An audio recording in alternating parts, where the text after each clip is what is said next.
इकरा पढ़। Last weekend मैंने देखी Haq, which is directed by Supan Varma. 7 नवंबर को रिलीज हुई थी and it stars Yamini Gautam, Imran Hashmi and other cast. Okay, फटाफट से प्लॉट डिस्कस करते हैं। The story is about Shazia Bano who gets married to Imran Hashmi, जिनका नाम है अब्बास। दोनों की शादी होती है, लव मैरिज होती है। Everything is going good, great. काफी बार बीच बीच में ऐसे हिंट्स आते हैं जहाँ पे शाजिया बानो नेबर से लड़ती है और नेबर बहुत ही खड़ूस और बहुत ही डिग्रेडिंग, विमेन को डिग्रेड करने वाला टिपिकल मर्द होता है। एंड यू वुड इमेजिन कि अब्बास भी आदमी की, बीइंग ए मैन, वो भी एक आदमी की साइड लेगा। But there are hints where Abbas proves that he is with his wife. वो अपनी वाइफ को फुल्ली सपोर्ट करता है और ऐसी चीज, छोटी छोटी चीजें करता है जहाँ पे शाजिया बानो समझती है कि उसकी लाइफ का ड्रीम कंप्लीट हो गया because she found the right man.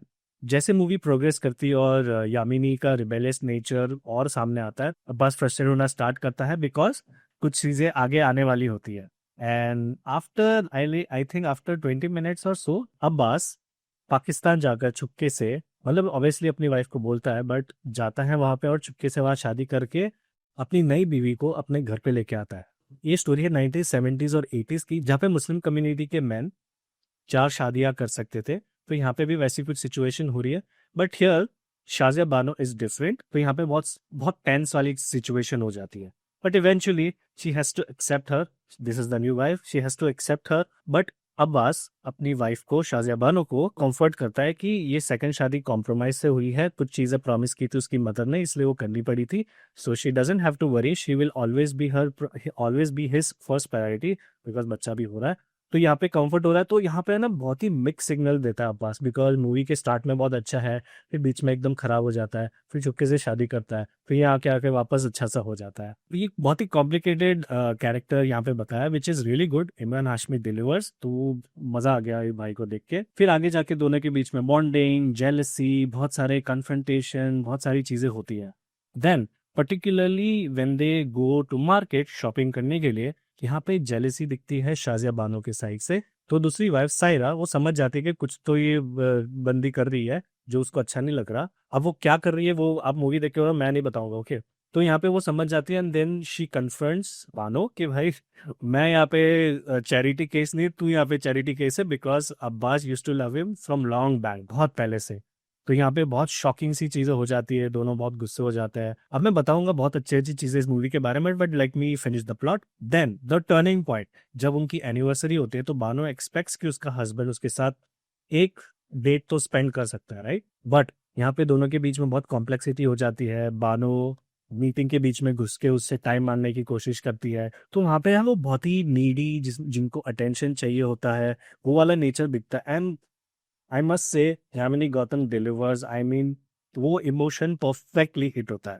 Okay, Abbas obviously उसको हकाल देता है एंड देन यहाँ से चीजें एक अलग टर्न ले लेती है। शी हैड इट इनफ, तो वो यहाँ से निकल के अपने मायके चली जाती है। Now the worst part is, मायके जाने के बाद अब्बास उसको बिल्कुल भागने देता है। इनफैक्ट वो उसको चाइल्ड सपोर्ट के लिए पैसे देता है। Now child support and everything was going great, but एक पॉइंट पे चाइल्ड सपोर्ट भी आना बंद हो जाता है and this is where Bano gets very frustrated. तो उसको कन्फ्रंट करने के लिए वो अब्बास के घर पे आती है कि भाई हो क्या रहा है, कर क्या रहे हो तुम। तो यहाँ पे मना कर देता है, अब मैं चाइल्ड सपोर्ट नहीं देने वाला। चाइल्ड सपोर्ट बंद होने के बाद she has to take a very big step, which is going to the court. अब यहाँ से सारा कोर्ट रूम ड्रामा शुरू होता है। मैं ज्यादा एक्सप्लेन नहीं करूंगा। अब कोर्ट रूम ड्रामा थोड़ा थोड़ा होने लगता है, अब्बास को इस चीज की भनक लगती है and he also takes a major step. Can you guess क्या स्टेप होगा? अब्बास बानो को यहाँ पे बुलाता है और बानो को ये लगता है कि ओके, कोर्ट के बाद अब मेरा पति मेरा सुनेगा, बट अब्बास बिंग अब्बास बानो को तलाक देता है। एंड उस टाइम पे आई थिंक 3 बार तलाक बोलना मेंट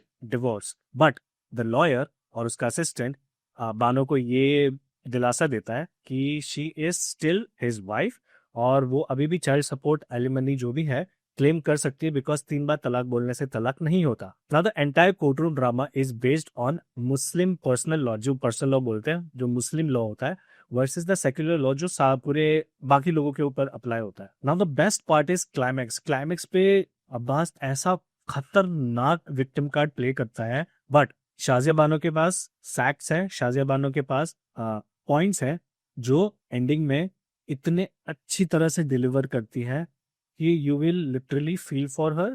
और यहाँ पे वो ऐसा टिपिकल विमेन वाला कार्ड प्ले नहीं किया है। उसने बहुत सारी चीजें प्रूव की है, फैक्ट्स बताए और क्यों उसको जस्टिस मिलनी चाहिए यहाँ पर सुप्रीम कोर्ट पर। और बहुत ही ऐसा टचिंग सा मोमेंट है जहाँ पे शी गिव्स हर एवरीथिंग। ये बहुत ही सिंपल सी स्टोरी है, but if you are interested कि ट्रिपल तलाक क्या था, ट्रिपल तलाक को क्रिमिनलाइज कैसे हुआ था इस केस के बाद, and alimony support, child support, ये सब मुस्लिम कम्युनिटी में भी क्यों दिया गया, वो आपको इस मूवी से अच्छे से समझ में आएगा। Because even I was not aware कि ये ट्रिपल तलाक और चाइल्ड सपोर्ट इनकी कम्युनिटी में कैसे काम करता है। तो ये movie I think is a very good stepping stone to understand what's happening. Now I tell you why I love this movie. दोनों की एक्टिंग इतनी सॉलिड है कि आपको लिटरली फील होगा, and specially Yamini Gautam, I mean I love her यार। इस यामिनी नहीं, it's Yami Gautam, I am really sorry. Yami Gautam यहाँ पे एकदम फाड़ देते परफॉर्मेंस वाइज, बिकॉज यहाँ पे शाजिया बानो का रोल पूरा ऐसे है, इट्स नॉट फ्लैट कि वो रिबेल है तो पूरे टाइम रिबेलियस ही होती है, नहीं। वो मूवी के बिगिनिंग में आपको इनोसेंस सा दिखेगा कि कितनी इनोसेंट है, कितना उसके साथ गलत हो रहा है, फिर भी उसको समझ में नहीं आ रहा है और मैनिपुलेशन का शिकार बन जाती है। Gaslighting I would say, yes, she stands for herself, which is very rare. उस टाइम पे एक लेडी को अपने लिए स्टैंड लेना, क्योंकि आसपास का कोई स्टैंड नहीं ले रहा। आपको यहाँ पे भी दो लेडीज दिख रही है, तो यहाँ पे इसके साथ कोई खड़ा नहीं, वो अकेली फाइट कर रही है कि why is this shit happening.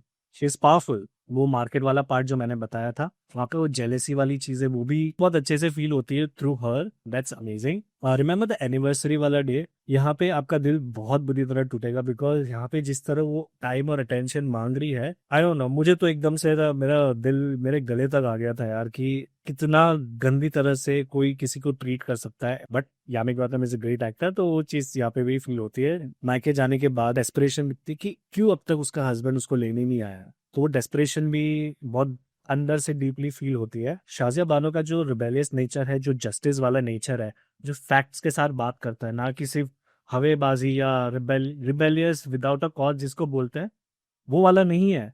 वो उसके फादर से आता है, जो बहुत ही अच्छी तरह से दिखता है, क्योंकि इसका फादर भी वो जस्टिस में बिलीव करता है। जिन्होंने कुरान पढ़ी है, जिन्होंने सारे लॉज पढ़े हैं, उस हिसाब से अपनी दुनिया को देखता है। Now, this particular scene is very powerful. Muslims का शारिया लॉ जो होता है, वहाँ पे ऐसे पर्सनल मैटर्स को डिस्कस करके जस्टिस दिया जाता है।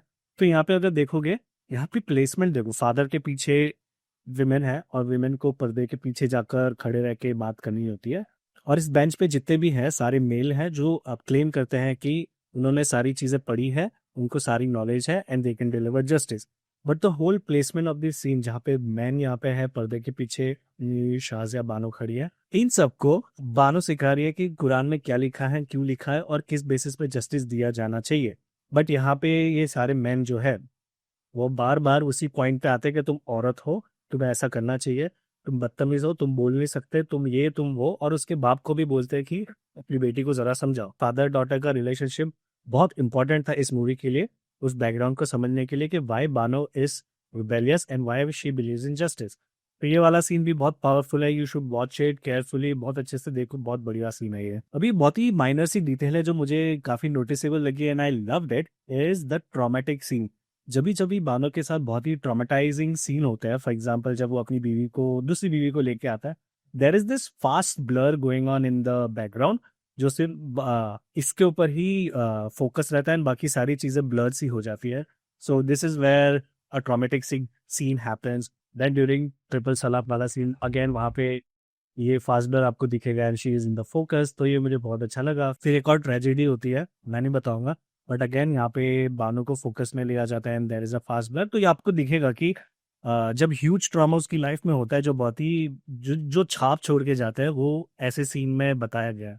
I really like that. एक चीज है जो मुझे लगा कि इसमें मिसिंग है, या फिर इनको टाइम नहीं मिला होगा वो सारी चीजें दिखाने के लिए, was the drama between the kids and their father. तो मूवी में एक ही सीन आता है वहाँ, जहाँ अब्बास अपने बच्चों को मिलने आता है, बट बच्चे उनको देख के चले जाते हैं, समथिंग लाइक दिस।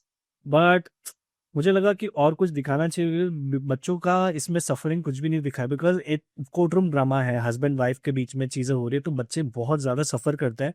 तो I was expecting some kind of drama here, जो बच्चों का अपनी माँ के साथ या अपने फादर के साथ चल रहा हो, that's the only thing I was missing. बाकी overall तो I loved it. Yami Gautam is amazing in this movie. You should watch this movie just because of her. The empowerment that she brings in the movie, वो rebellious nature, वो सारी चीज़ें बहुत ही justifying लगेगी और एकदम वो agenda type बिल्कुल भी नहीं लगेगी. और knowledge के लिए तो आप देख ही सकते हो obviously, but for her I would love to watch this movie again.